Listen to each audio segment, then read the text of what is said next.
Hola, muy buenas. Bienvenidos a todos y a todas. Bienvenidos a este nuevo webinar sobre, bueno, aquí en este webinar vamos a hablar sobre buenas prácticas de regulaciones y sobre la protección de la información, orientado sobre todo a las empresas. Mi nombre, esto creo que ha sido un fallo mío, porque en otras ocasiones hablo, antes de empezar con el índice, empiezo a hablar un poquito de mí. Pero, a ver, os cuento. Básicamente, yo llevo ya pues más de 15 años trabajando en este sector, en el sector de la seguridad de la información, en el sector de las tecnologías. Yo empecé trabajando como técnico de sistemas, como responsable de sistemas. Tengo un perfil técnico, pero eso después lo complementé pues con la gorra de consultor, auditor, de sistemas de gestión de seguridad de la información, de no solamente de ISO 27001, sino también de 20000, de 22301 y de otros estándares. Entonces, mi perfil pues tiene una componente técnica, pero también tiene una componente de gestión. Y bueno, la idea, sin entrar en muchos detalles, la idea de este webinar, además de hablaros de unas buenas prácticas para proteger la información y también para que conozcáis cuáles son las leyes a nivel internacional que se suelen manejar en este entorno, en el entorno de la seguridad de la información. Además de todo eso, bueno, la idea mía principal, ese siempre es mi objetivo, es que aprendáis algo, que esto al final os sirva de algo, que toda la experiencia que yo he escrito con estos años, pues que yo pueda compartir un poquito, aunque sea un poquito, con vosotros para que esto al final os pueda resultar útil y estos minutitos que vamos a compartir, pues puedan ser útiles. Como comentaba mi compañero, al final vamos a tener una sesión de preguntas y respuestas. Ahí me podéis preguntar lo que queráis, aunque principalmente os pediría que os centréis en lo que vamos a tratar en el webinar de hoy. Me podéis preguntar lo que queráis, lo que pasa es que como vamos a tener poco tiempo, pues me voy a centrar solamente en aquellas preguntas que tengan que ver con la temática del webinar de hoy. Me encantaría, y os lo prometo, me encantaría estar con vosotros una tarde, una mañana entera, un día entero, respondiendo a todas vuestras preguntas, pero el tiempo es limitado, el tiempo es el que es y no nos podemos salir de esos límites. Bueno, ¿de qué os voy a hablar? Pues ya sabéis, os voy a hablar de primero, ¿qué significa la seguridad de la información? Que esto parece un concepto sencillo, pero muchas veces se confunde. Os voy a hablar también de principales normativas a nivel LATAM, a nivel de Latinoamérica, también a nivel europeo. Os daré también un enlace que creo que os va a interesar. Para aquellos que no conozcáis todavía, hay una serie de estándares que son gratuitos ahora con esto de la pandemia. Por cierto, me acabo de dar cuenta de un error, no es COVID-10, es COVID-19, el punto 5 del contenido. Pero básicamente ahí os daré pues una referencia que podéis utilizar para descargar estándares ISO de forma, bueno, descargar, poder visualizar estándares ISO, algunos estándares ISO de forma gratuita. Y al final, como os decía, pues tendremos esa sesión de preguntas. Bien, pues presentación, esto es lo que ya conocéis, esto es lo que ya os he hablado un poquito de mí. Recalcar también que, bueno, que he viajado mucho por el mundo, he participado en muchos proyectos internacionales, tanto en Latinoamérica como en USA, como en UK, como en Italia, en Francia, en Portugal. Y pues eso al final, todos esos viajes que yo me he pegado por el mundo, al final lo que implica es que pues tenga una visión global de muchas empresas, de todo el mundo o de muchas partes del mundo, y eso pues al final me da un perfil, creo, interesante, y eso es lo que quiero aprovechar también para compartir con vosotros un poco ese conocimiento. Bien, pues, ¿qué es la seguridad de la información? Básicamente la seguridad de la información tiene un objetivo, que es proteger la información. Para proteger la información, básicamente se utilizan tres parámetros, que se conocen como las tres dimensiones. Las tres dimensiones de seguridad, que son la confidencialidad, la integridad y la disponibilidad. La confidencialidad se refiere a que si tengo un dato, pues que solamente acceda a ese dato a aquellas personas a las que yo le voy a dar acceso.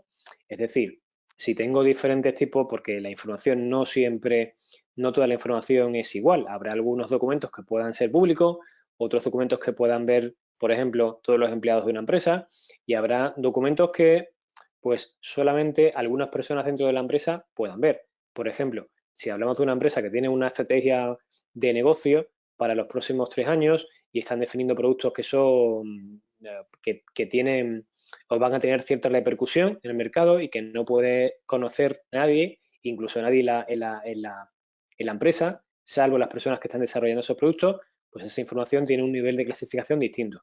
Entonces, habrá una clasificación y en función de esa clasificación habrá datos que podrá ver todo el mundo o no podrá ver todo el mundo, dependiendo de ese nivel de clasificación. Pues eso es lo que se pretende al final con la confidencialidad, es decir, se pretende que se establezcan límites y se proporcione el acceso a la información de acuerdo a la clasificación y de acuerdo al perfil de cada persona.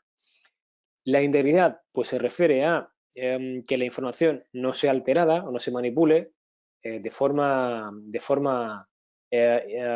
no autorizada, es decir, si yo tengo una base de datos con 100 clientes, con nombre, apellidos, dirección, etcétera, pues que no entre una persona no autorizada a esa base de datos y me cambie la dirección.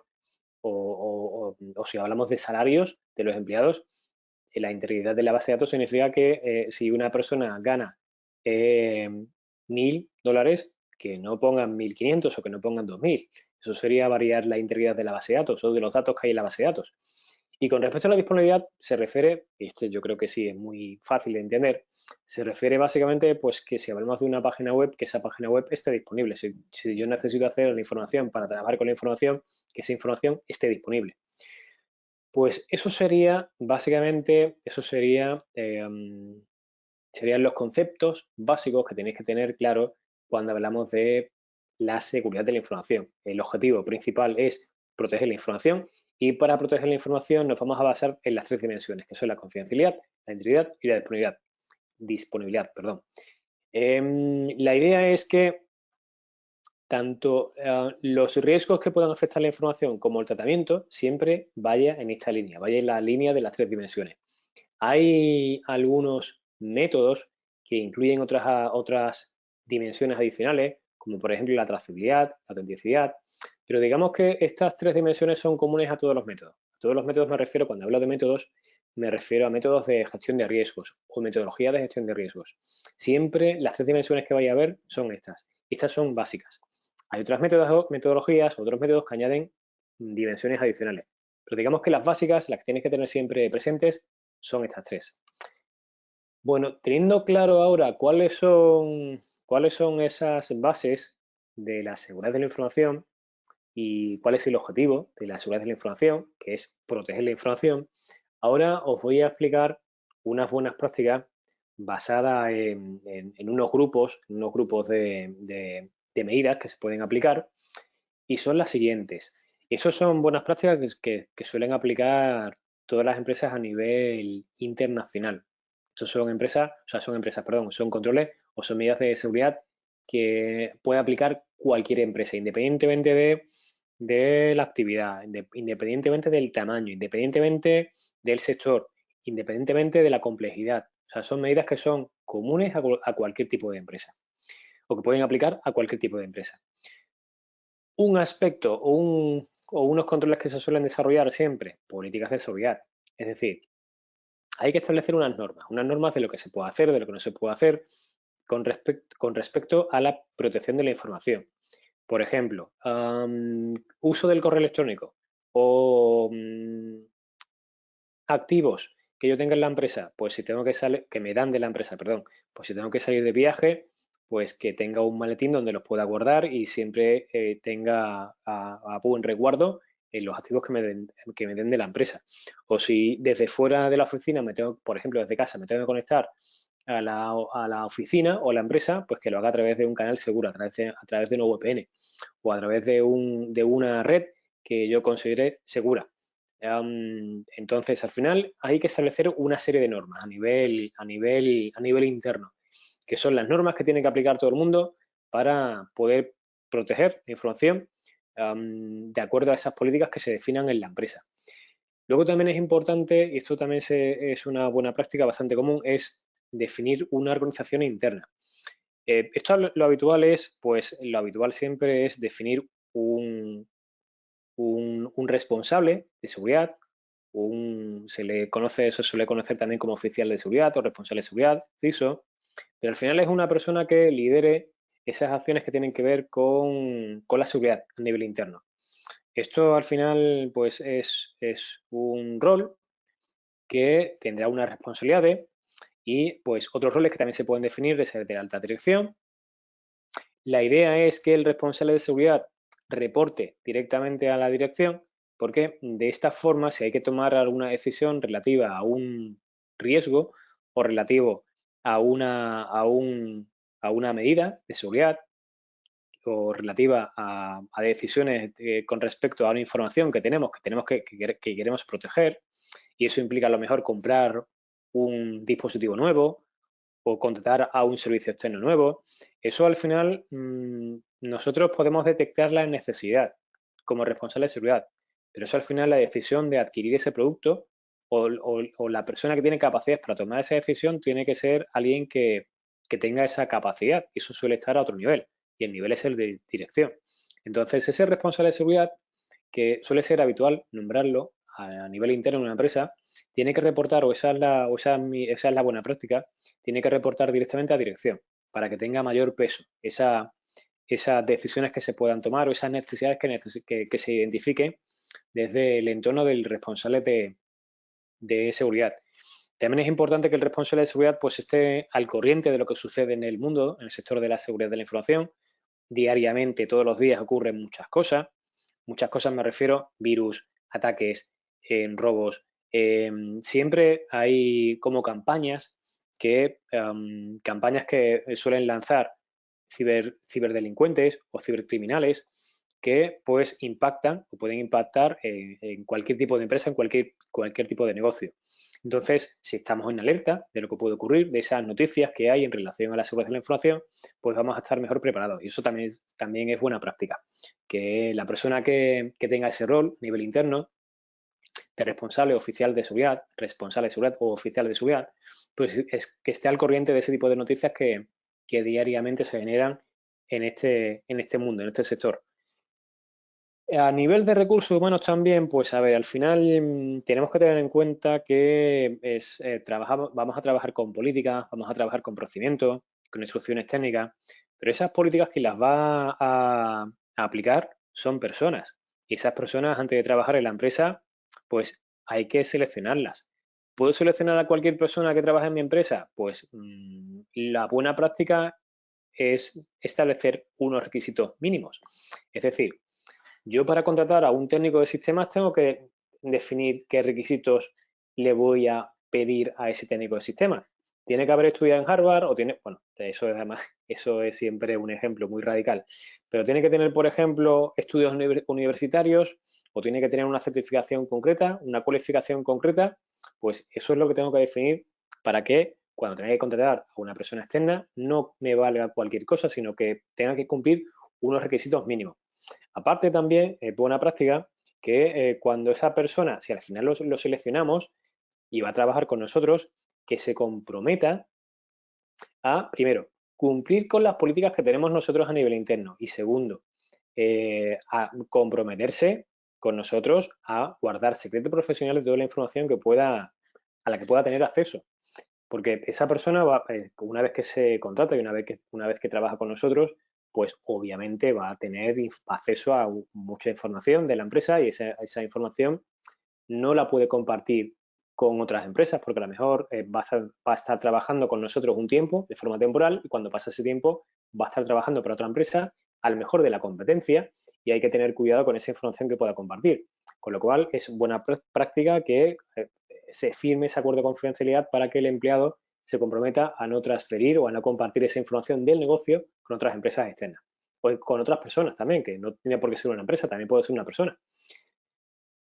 También buena práctica es, pues si ya lo hemos seleccionado, esa persona hay que formarla, hay que tener charlas para concienciar a la gente sobre el uso de las políticas, procedimientos, porque pueden estar muy claras las políticas, los procedimientos, pero hay que tener también una mecánica, un método para que de forma continua, de forma periódica, una vez al año, una vez cada cierto tiempo, una vez cada 6 meses, o una vez al mes, una vez al mes, que se establezcan charlas a nivel interno para concienciar a la gente, para recordarles a la gente cuáles son las políticas, cuáles son los procedimientos, ¿Cómo les aplican? En algunos casos también puede haber dudas por parte de los empleados, pues también pueden preguntar esas dudas que tengan con respecto al cumplimiento de las políticas. Pues todo esto al final también son acciones formativas que hay que promocionar a nivel interno para que la gente al final esté concienciada.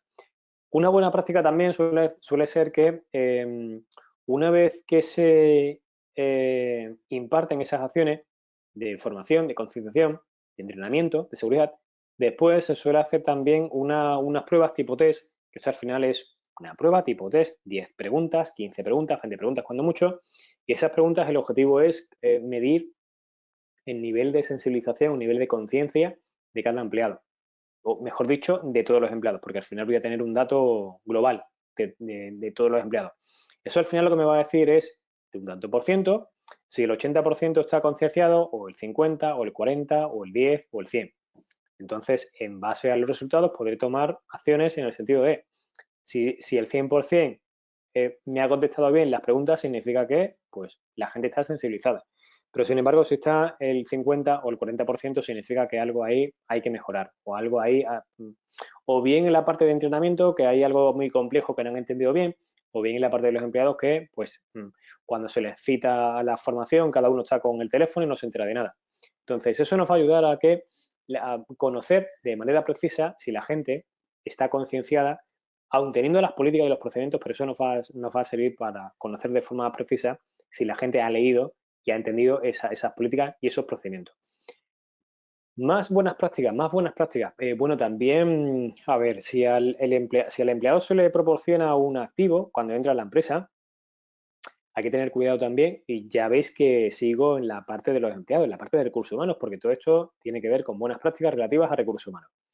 Si seguimos en la parte de recursos humanos y a un empleado le entregamos un activo de la empresa, hay que registrar en algún lugar que al empleado nuevo o al que sea se le ha asignado un activo, porque cuando se marche, obviamente nos tiene que devolver ese activo. Y aquí también lo recomendable es que cuando se le asigna el portátil o el dispositivo, lo que sea, se escriba o se identifique claramente cuál es el número de serie, serial number, de ese dispositivo. De forma que cuando se vaya de la empresa, se pueda comprobar si el activo que te está dando es efectivamente el que tú le habías dado. Entonces, la forma de conocer esto es con un serial number. Serial number es un código que tienen todos los equipos, que es único, en teoría, y pues ese es como el pasaporte de cada dispositivo. De forma que si cuando se va el código que el código que tiene asignado ese equipo corresponde con el que tengo yo registrado, pues no hay ningún problema. O sea, tengo la certeza de que me está devolviendo el equipo que le di cuando entró a trabajar con nosotros, con la empresa. Bien, pues eso con respecto a recursos humanos. Con respecto a activos, a ver, con respecto a activos, aquí lo que hay que tener también, o la buena práctica, es tener un inventario de todos los activos que hay en la empresa. O sea, activos, lo que se suele tener en el inventario es de hardware, sobre todo, de equipos de usuario, de portátiles, de estaciones de trabajo, de móviles, de impresora, porque al final en esos activos, con esos activos se puede manejar información y tenemos que tener registrado de alguna forma dónde están esos activos, quién los tiene asignados, número de serie, por supuesto también. Esa sería la información básica que suele ser habitual el tener a la hora de inventariar los activos. Bueno, propietario de los activos, cada activo tiene que tener asignado un propietario. Hoy en día, cada vez va siendo menos común que en las empresas existan medios de almacenamiento externos, USBs, discos duros externos, DVD, CD. Eso ya hoy en día cada vez hay menos, pero todavía hay muchas empresas que manejan esos soportes de información. Y pues igualmente ahí también hay que tener unos controles para manejar ese tipo de dispositivos. O bien cifrando esos dispositivos, sobre todo si están manejando o si almacenan información sensible. O bien cuando se dejen de utilizar, tener un método para borrar o destruir de forma segura esos dispositivos. Pero esos dispositivos al final pueden guardar información sensible de la empresa y hay que protegerla también. Y la protección es esa, o bien cifrar, o bien destruir si se va a dejar de utilizar, o bien si vamos a intercambiar esos dispositivos con otras personas, pues tener también un acuerdo de intercambio con esas partes externas, pues, por ejemplo, para mantener siempre la confidencialidad o para ese compromiso de la confidencialidad con una parte externa que pueda acceder a esa información, y todo en relación a esa gestión de activos.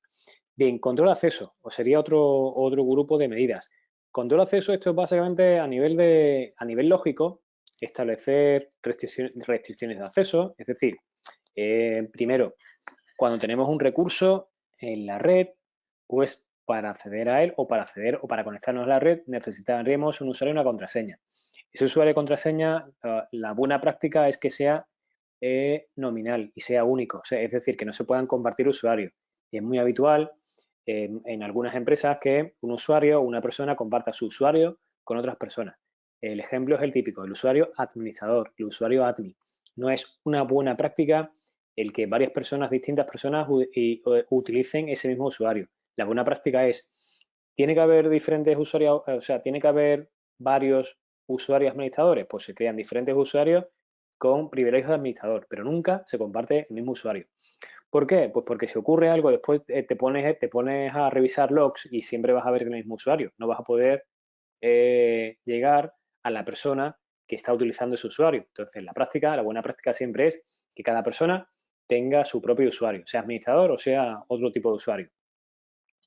Hay que definir también, o la buena práctica es que se defina una política de contraseña con una longitud de mínimo 8 caracteres, que se cambie la contraseña cada cierto tiempo, por ejemplo, cada 3 meses, porque de poco me sirve tener una contraseña compleja si no la voy a cambiar nunca. Al final puede haber alguna persona que la pueda descifrar.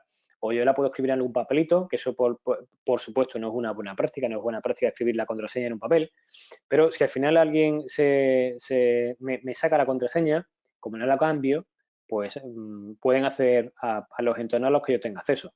Entonces, la buena práctica aquí siempre será, pues eso, tener una política de contraseña, establecer unos límites de acceso, unos privilegios. No todo el mundo va a tener tampoco el mismo acceso. O sea, los recursos o los accesos a nivel interno, si hay diferentes recursos, pues no todo el mundo tiene por qué acceder a todo. Es decir, si tengo una base de datos de clientes, tengo una base de datos de proveedores, tengo una base de datos de empleados, pues habrá perfiles que tendrán que tener acceso a los clientes, a la información de clientes. O habrá otros perfiles que tendrán que tener acceso a proveedores. Pero no todo el mundo tiene por qué acceder a toda la información, con lo cual tenemos que definir restricciones en base a privilegios. Aquí lo habitual, la buena práctica también es crear diferentes grupos de usuarios. De forma que si tenemos, por ejemplo, un grupo de usuarios de recursos humanos, pues ese grupo de recursos humanos va a tener unas restricciones con respecto a control de acceso para que solamente pueda acceder ese grupo de usuarios a los recursos a los que tenga que tener acceso. Por defecto, nunca se le tiene que permitir acceder a otros recursos a los que no tenga por qué tener acceso. Por ejemplo, recursos humanos no tiene por qué acceder a información técnica o a la información de la configuración de un servidor. Esa información tiene que estar disponible para la gente de TI, para el área de TI, pero el área de recursos humanos tendrá que acceder a perfiles de empleados, tendrá que acceder a nóminas o tendrá que acceder a pues, información relativa a los empleados, pero no tiene por qué acceder a configuración, con lo cual si está en ese grupo de usuarios de recursos humanos se le habilitarán los permisos en lugar de forma individual, de forma a nivel de grupo, para que pueda acceder a esos recursos que tenga que tener acceso de personal, de recursos humanos. Y lo mismo para cada grupo de usuario. Al final hay que limitar los privilegios y establecer restricciones en base a esos grupos de usuarios. Más cuestiones. Con respecto a criptografía, bueno, con respecto a criptografía aquí lo habitual es definir una política de controles criptográficos. Hoy en día cualquier empresa utiliza controles criptográficos y muchas veces se tiende a pensar que cualquier algoritmo de cifrado o cualquier control criptográfico ya de por sí es seguro. Y no es así exactamente. Es decir, siempre va a ser más seguro cifrar una información, un dato, que no cifrarlo, pero es que hay muchas formas de cifrar también. Hay algoritmos que ya se ha demostrado que no son seguros, que se pueden romper, que incluso si cifras esa información puede haber un método para descifrar esa información sin el consentimiento o sin el conocimiento de la persona que ha cifrado esa información. Con lo cual aquí la buena práctica sería definir una política donde identifique cuáles son los algoritmos que como mínimo se pueden utilizar. Por ejemplo, AES 128 o AES 256. Entonces, al final hay que establecer unos requisitos mínimos con respecto al uso de controles criptográficos. Esa es la buena práctica. Más buenas prácticas con respecto a la seguridad física. Bueno, con respecto a la seguridad física, aquí la buena práctica suele ser, por supuesto, establecer un perímetro de seguridad, establecer unos límites, identificar pues cuál es el perímetro de seguridad física de mi oficina. Si tenemos videocámaras, pues nos van a permitir ver tanto desde fuera como desde dentro, pues tener si no estamos en la oficina, pues nos pueden permitir ver qué es lo que hay por la zona.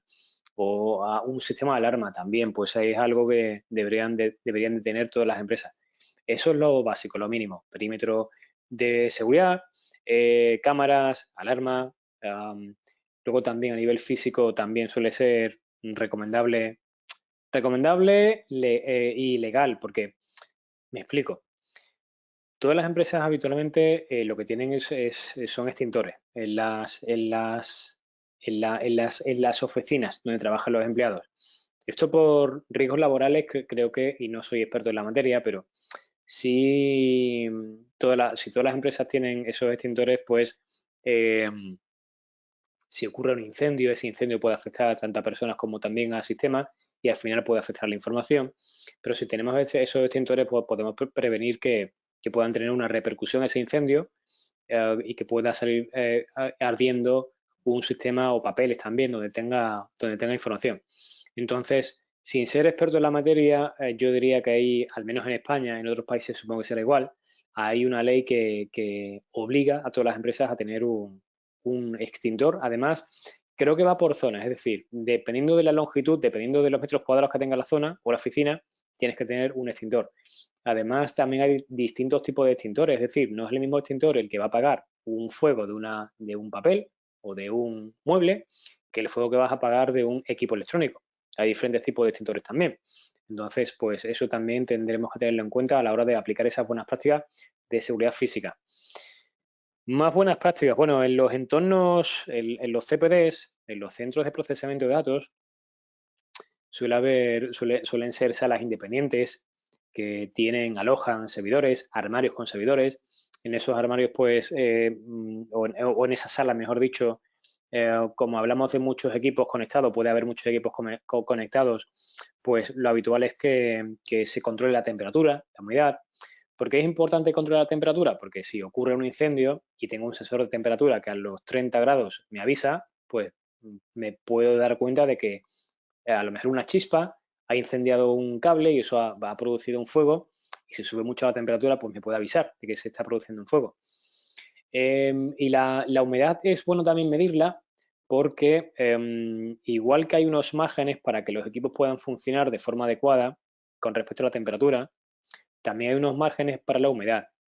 Ese margen de humedad suele estar entre el 40-60% de humedad relativa.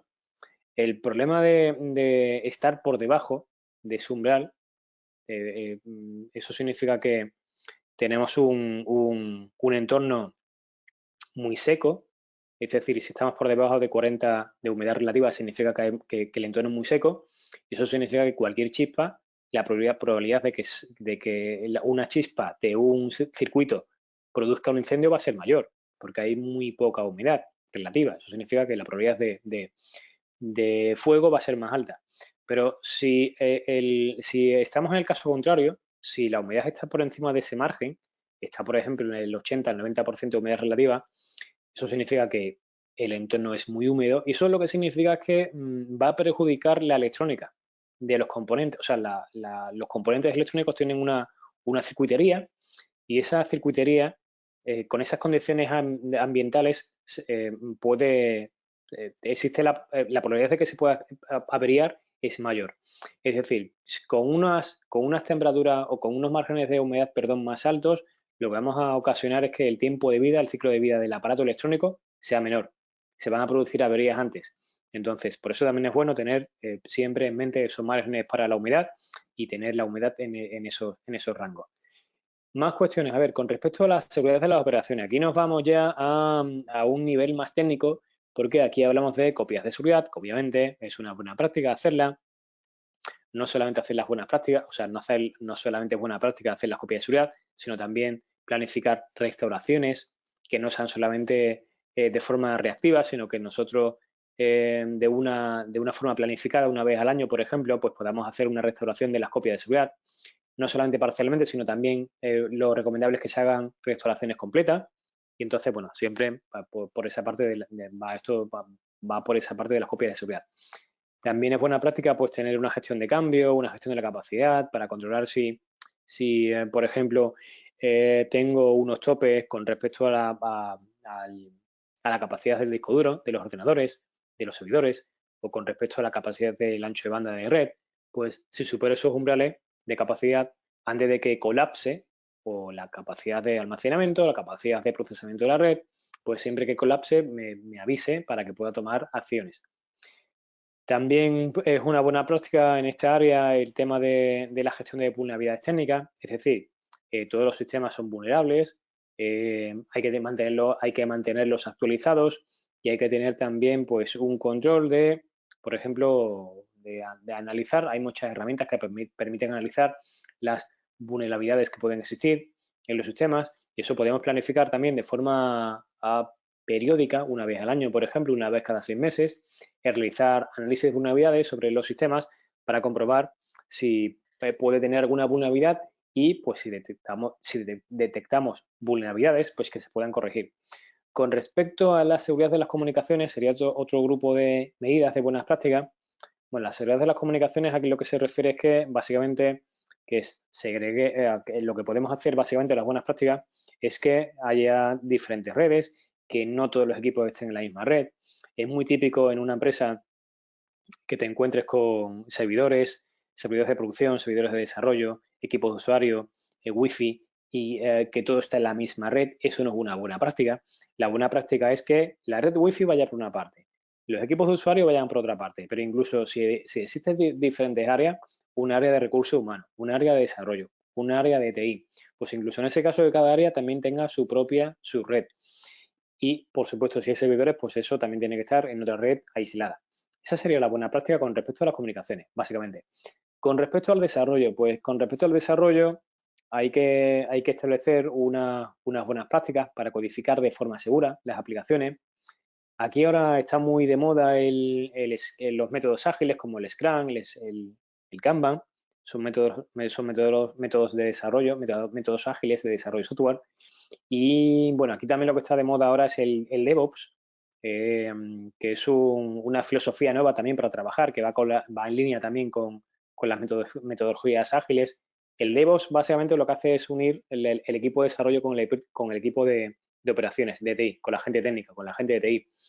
Y es un concepto, ya digo, muy, muy actual, aunque no es nuevo, lleva ya muchos años, pero esto es como todo, pues hay modas y ahora se está poniendo de moda. Y ahí también, pues en el tema del desarrollo es muy importante ahora que se está poniendo también de moda el tema de los contenedores, de Dockers, de Kubernetes. Eso al final te va a permitir tener entornos aislados y eso pues también es una medida de seguridad una buena práctica que nos va a ayudar a manejar de forma más segura la información desde el punto de vista del desarrollo. Con respecto a gestión de proveedores, pues también al final, como vamos a tener proveedores externos que nos van a proporcionar determinados servicios, como por ejemplo hosting, por ejemplo también servicios cloud, o por ejemplo un gestor documental que tengamos en la nube, pues al final vamos a tener diferentes proveedores que nos van a proporcionar un servicio. Y hay que establecer pues una política de seguridad también para esos proveedores, porque a lo mejor alguno de ellos va a acceder a nuestros recursos y ellos también tienen que cumplir hasta donde les corresponda nuestra política de seguridad. Pero además también los proveedores, igual que los empleados, tendrán que firmar acuerdos de confidencialidad. Es decir, ellos también se tienen que comprometer a guardar secreto profesional de toda la información a la que puedan acceder. Y pues otro punto también, otra buena práctica es establecer una cadena de suministro, o sea, o controlar la cadena de suministro. Es decir, si a mí me contrata una empresa para realizar un trabajo, que no me permitan que yo subcontrate a otra persona y esa persona subcontrate a otra persona y al final esto lo hago una persona que no soy yo. Me han contratado a mí en primera persona, pero al final el trabajo lo va a hacer otra persona, que a lo mejor no está cualificada o que tú vas a saber qué es lo que tiene. Entonces, aquí lo habitual es tener un control de esa cadena de suministro y, en principio, salvo que se autorice, no permitir que se subcontrate a otras partes, que un proveedor no subcontrate a otro, siempre que no sea bajo el consentimiento del cliente. Bueno, gestión de incidentes, pues si hay incidentes de seguridad habrá que gestionarlos, habrá que manejar esos incidentes. Suele ser buena práctica tener un procedimiento. Ese procedimiento pues tiene que identificar cómo se van a notificar los incidentes, cómo se van a categorizar, cómo se van a tratar, cómo se va a guardar la información para que si en el futuro vuelve a ocurrir ese incidente tengamos una base de conocimiento. Y luego también con respecto a planes de continuidad de negocio, pues aquí la buena práctica es desarrollar pues un plan identificando cuáles son los diferentes escenarios que pueden provocar la interrupción del negocio y para cada escenario tendré que definir claramente cuáles son las acciones que voy a llevar a cabo para recuperar la actividad a su normalidad. Aquí también lo que se suele manejar son parámetros de RTO, RPO. RTO es el tiempo que transcurre desde que se me cae un servicio o la actividad hasta que la recupero a un tanto por ciento, aunque no sea al 100%. Y el RPO tiene más que ver con las copias de seguridad, pero también va en el sentido de tiempos para recuperar la información. O es, mejor dicho, es el tiempo que me puedo permitir para perder información. Por ejemplo, si yo hago una copia completa todos los días a las 6 de la tarde, si un día hago la copia a las 6 y justo a las 7 pierdo o falla la copia o necesito restaurar la copia, todo lo que yo haya generado desde las 6 a las 7 lo pierdo, porque la siguiente copia no es hasta las 7 del día siguiente. Entonces, mientras el margen o la ventana de backup sea menor, pues menos tiempo, menos información perderé. Si la copia se hace continua, cada minuto, pues ahí está claro que no voy a perder nada. Pero mientras más espaciado sea el tiempo entre cada copia, pues más información podré perder. Ese es el concepto del RPO. Y con respecto a cumplimiento, pues siempre es buena práctica identificar la legislación que exista en nuestro entorno, en nuestra empresa, en nuestro país, relativa a la seguridad de la información. Suele haber siempre una legislación, aunque no existan leyes universales que sean, aunque no sean exactamente iguales en cada país, pero al final hay leyes similares, como por ejemplo la de protección de datos personales, la de propiedad intelectual. Hay muchas leyes que son comunes a cualquier país, que cada país redacta y hace cumplir a sus ciudadanos de una forma, pero al final la idea de cada ley suele ser la misma. Y eso pues es lo que la buena práctica aquí sería identificar esas leyes que puedan aplicar a cada país, a cada empresa de cada país. Bien, pues todas estas buenas prácticas al final es lo que dice la ISO 27002 y aquí os voy a hablar muy pronto, muy rápido de esto. Hay dos normas, una de ellas es la ISO 27001, que define un sistema de gestión. Ese estándar es certificable, pero además hay otro estándar que es la ISO 27002, que es una guía de buenas prácticas. Esa guía de buenas prácticas contiene 114 controles. Y esos 114 controles son, en resumen, son estos controles o estas buenas prácticas que yo he comentado. O sea, los 114 controles que vienen en la ISO 27002, en las buenas prácticas de la ISO 27002, están agrupados en grupos de controles. Y esos grupos de controles son estos que os he comentado aquí. Por supuesto, cada grupo de control tiene unos controles específicos, que ahí ese detalle no he entrado. Pero tenéis un enfoque global de cada uno de esos grupos de controles, que es lo que puede contener, o al menos las medidas más básicas de cada grupo de control. Pues eso es básicamente la ISO 26002. Y la ISO 27001 es simplemente un sistema de gestión que te dice que tienes que identificar riesgos y para identificar esos riesgos tienes que tratarlos. Y para tratar esos riesgos tienes que implementar unos controles. Y para esos controles volvemos a los controles de la ISO 27002. Bien, pues esto con respecto a la ISO 27001 y la ISO 27002. Ahora, con respecto a... Voy ahora un poquito más rápido porque se nos va el tiempo. Tenemos que terminar y tenemos también una sesión de preguntas y respuestas, pero bueno, aquí he identificado simplemente una serie de normativas que existen en Latinoamérica. Esto es una orientación. No se trata de detallar aquí la ley que tienen, las leyes que tiene cada país, pero una de las que me resultan más interesantes para mí es la que existe en Perú, y esta la podéis encontrar, si googleáis podéis encontrarla. Esta resolución ministerial es un copiar y pegar, entre comillas, de la ISO 27001. Para aquellos que tengáis interés en ese estándar, si buscáis esta resolución ministerial en Google, vais a encontrar una norma que es muy similar al 99,9%, porque es al final una resolución ministerial, es una ley que han implantado en Perú para proteger la información, pero que se basa al 100% casi en la ISO 27001. Con lo cual, aquellos que tengáis curiosidad en la ISO 27001, podéis ver esta resolución ministerial, porque es básicamente un copiar y pegar de la ISO 27001. Con respecto a normativa en Europa, pues en Europa tenemos también, cada país tiene su propia normativa. En el caso de España, la normativa, una normativa que se está moviendo mucho ahora es el Esquema Nacional de Seguridad, NS, que esta norma es sobre todo obligatoria a todas las entidades públicas del sector de la administración electrónica, aunque también aplica a los proveedores que proporcionan algún servicio a esas entidades que están en el paraguas de esas entidades públicas que están en el paraguas de la administración electrónica.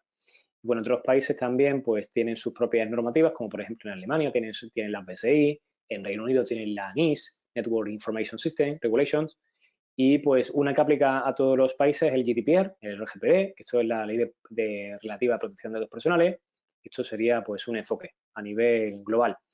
Y otra normativa internacional que debéis tener en cuenta siempre es PCI DSS, que esto tiene relación, es muy similar también a la ISO 27001, pero está enfocado en la protección de la información de tarjetas de crédito.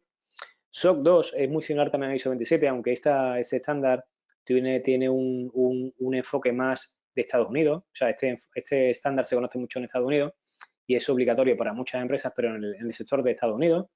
No sería aplicable a cualquier empresa en el mundo, pero si tienes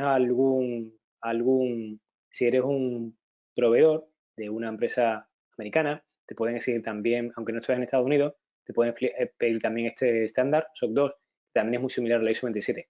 TISAX también es muy similar a la ISO 27, pero está enfocado al sector automotriz. IPA igual, pero está enfocado al sector de salud.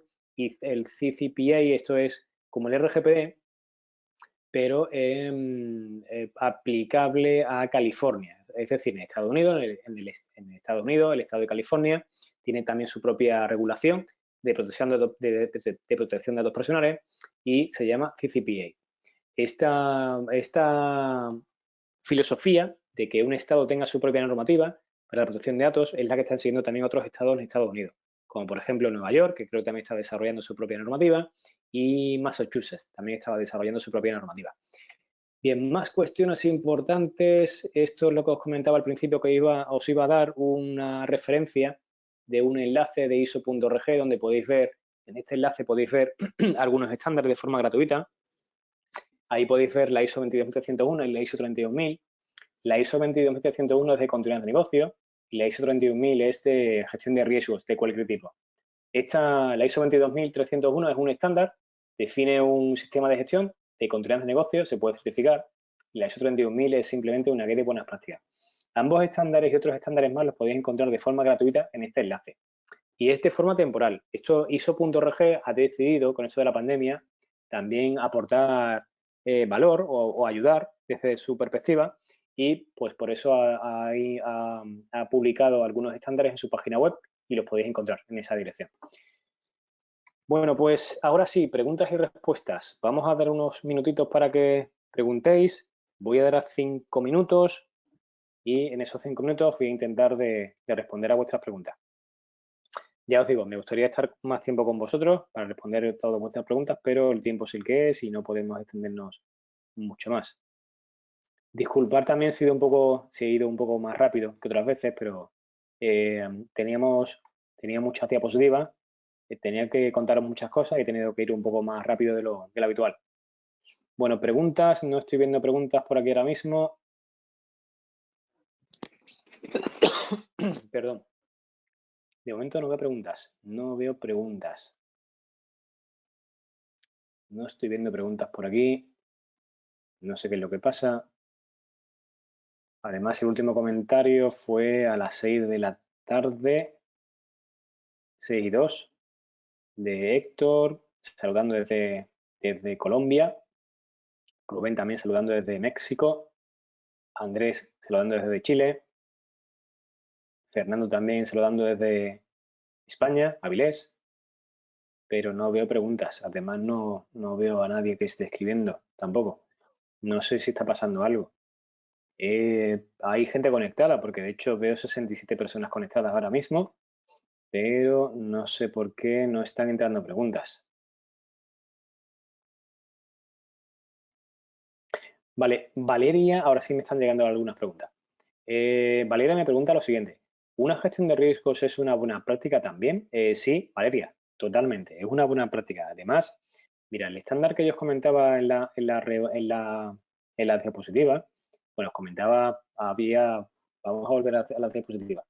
Estos dos no, o sea, estos dos que he dicho al final no, porque este es de control de negocio y este es de gestión de riesgos de cualquier tipo. Y eso además es una buena práctica. Es una guía de buenas prácticas, perdón.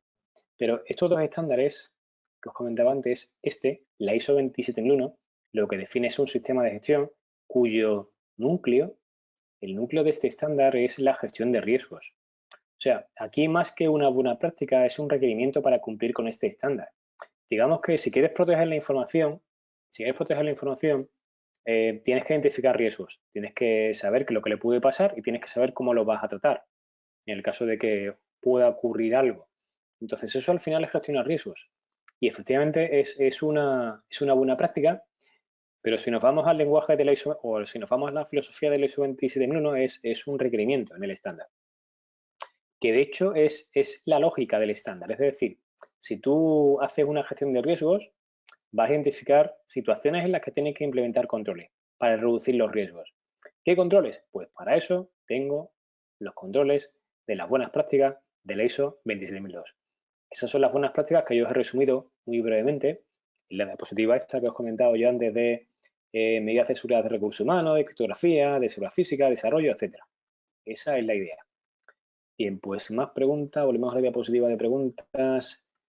A ver, aquí estamos, vale. Ahora sí que me están llegando preguntas.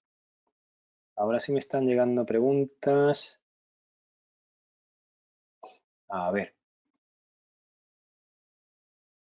Carlos César me pregunta si una buena práctica sería hacer un análisis de riesgos. Bueno, eso es lo que he comentado. Más que una buena práctica, sería un requerimiento si nos basamos, si queremos implementar un sistema de gestión, si queremos implementar un sistema de gestión de seguridad de la información, más que una buena práctica sería un requerimiento. Ahora, si lo que quieres es, pues estás en tu empresa, no vas a implementar ningún sistema de gestión y quieres, pues, evaluar la empresa con respecto a cómo o qué riesgos pueden existir, puede ser una buena práctica hacer un análisis de riesgos, efectivamente. Pero si te metes en el mundo de la gestión de la seguridad de la información y te metes en el mundo de la ISO 27, ahí es un requerimiento, porque es la base. Porque en base a análisis de riesgos vas a identificar cuáles son los escenarios donde tienes que tratar riesgos y vas a tener que tratar esos riesgos como unos controles. Que esos controles ya sabes cuáles son. Más preguntas. Una última pregunta, que ya se nos ha ido el tiempo. Última pregunta. A ver. Sharon me pregunta lo siguiente. ¿Verificar las actividades realizadas por un empleado que trabaja a distancia podría constituir una violación de su privacidad? Es una buena pregunta, pero eso va a depender también de las buenas prácticas a las que se haya comprometido el empleado. A ver, tú puedes establecer una política de uso de los activos de la empresa. Si ese empleado está utilizando un portátil, aunque esté en su casa, pero si está utilizando un portátil de la empresa, pues tendrá que cumplir con las políticas de la empresa para hacer un uso adecuado de ese portátil de la empresa. Pero si lo que está utilizando es un portátil suyo para conectarse desde su casa a la empresa, pues ahí igualmente, no en su casa, pero una vez que se conecte a la infraestructura de la empresa, también tendrá que cumplir con unas ciertas normas básicas, control, por ejemplo, usuario y contraseña, no lo puede guardar por ahí en cualquier lugar, en un papelito, para que lo pueda ver cualquier persona. Tampoco puede dejar su sesión abierta, porque si hay otra persona que esté en su casa y que pueda acceder a ese equipo y se pueda, a través de la conexión, pueda acceder a la instalación de la empresa, pues eso también lo tiene que controlar. Entonces, efectivamente hay una parte del empleado que tiene que ver con su vida personal que no se puede tocar, pero hay otra parte de la empresa que sí se puede controlar y que hay que establecer unas políticas, unas normas y que el empleado tiene que cumplir. Bien, pues aquí lo vamos a dejar. Me gustaría, ya digo, me gustaría estar con vosotros más tiempo respondiendo a todas vuestras preguntas, pero se nos ha ido el tiempo. Espero que haya sido productivo, espero que os haya servido para algo y os espero en el siguiente webinar. Muchas gracias y hasta la siguiente. Chao. Gracias.